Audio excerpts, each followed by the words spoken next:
Makanapu money mo.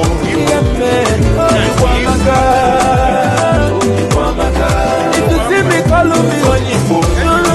Makanapu money mo. Anywhere I enter, they call me money mo. Makanapu money mo.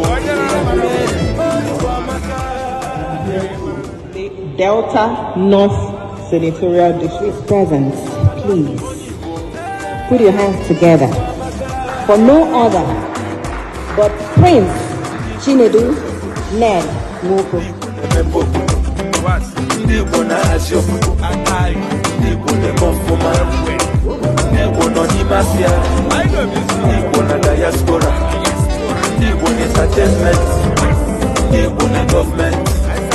I need a Mr. Silicate. I need a Mr. Kalaka. Anywhere you went, I will take ya.